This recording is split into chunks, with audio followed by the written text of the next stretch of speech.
प्रिय बंधुओं, माताओं, बहनों, आप सभी को नमस्कार करता हूं, प्रणाम करता हूं। आज मैं श्रीमद् भागवत के प्रथम स्कंद 16वां अध्याय के बारे में, जिसमें परीक्षित की दिग्विजय तथा धर्म और पृथ्वी का संबंध बताया गया है, का वर्णन करूंगा।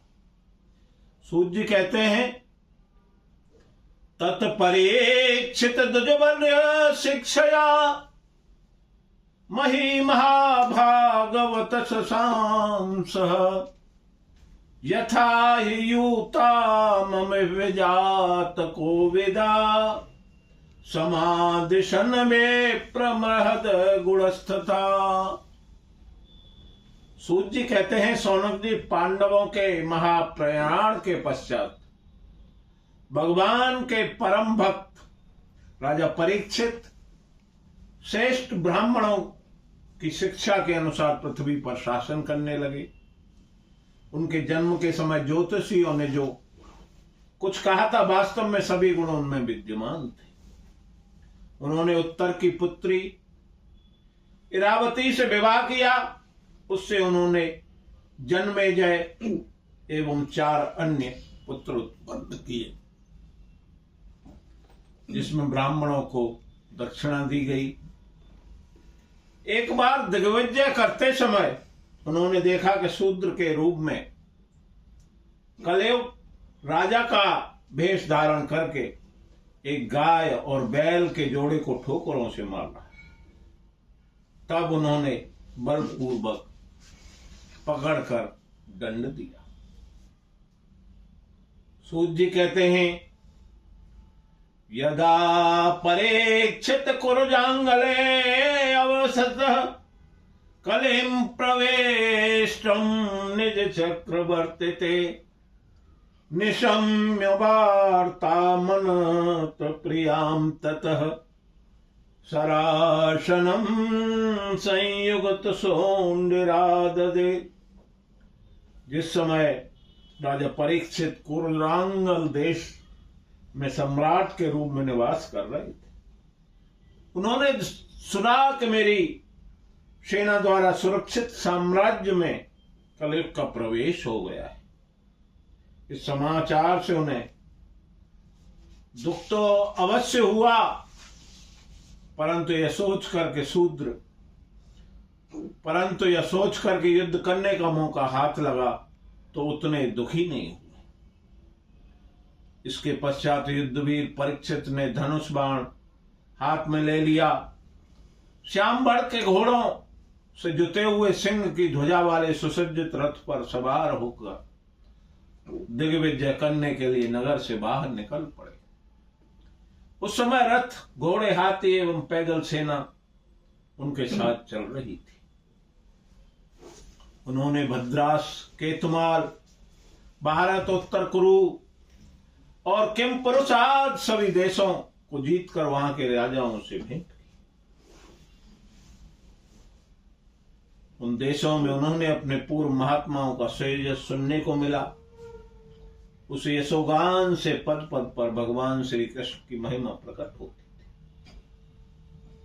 साथ ही यह भी सुनने को मिला कि भगवान श्री कृष्ण ने अश्वत्थामा के ब्रह्मास्त्र की ज्वाला से किस प्रकार उनकी रक्षा की।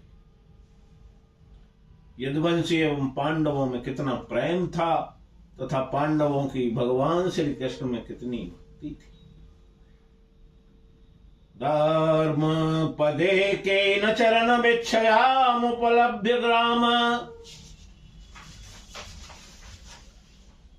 पृच्छते स्माश्रुवदनां विवतसामेव मातरम।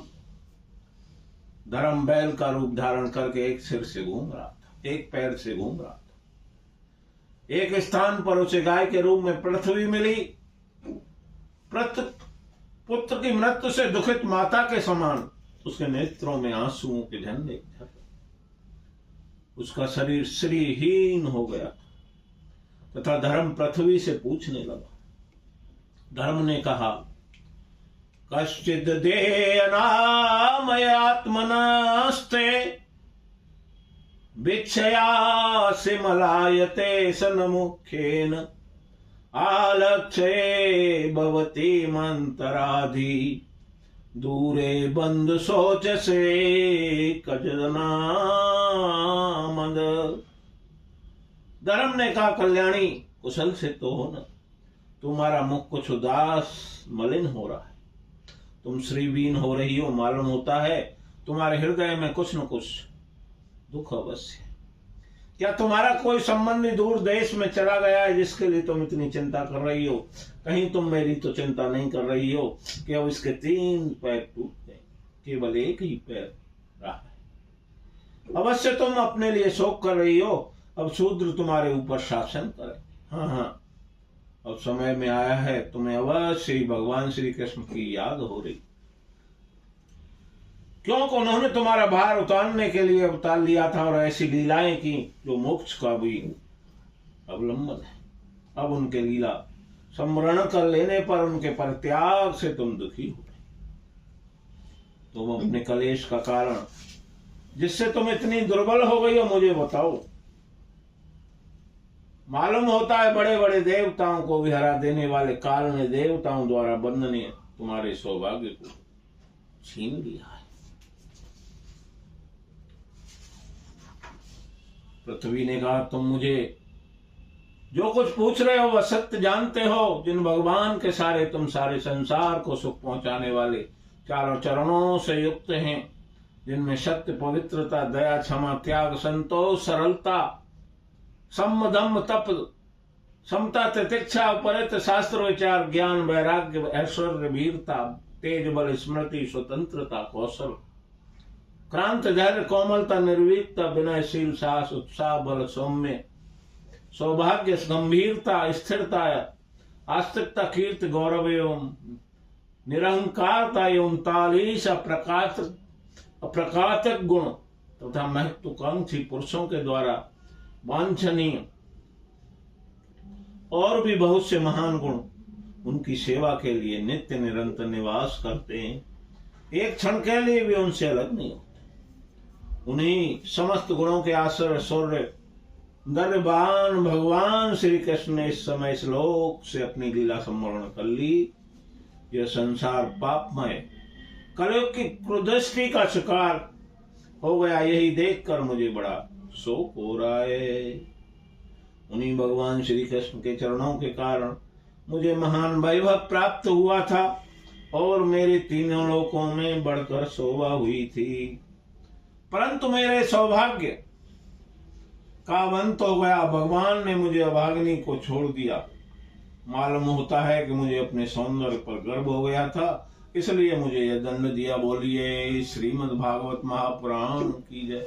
जय जय श्री राधे, जय जय श्री राधे श्याम। पुनः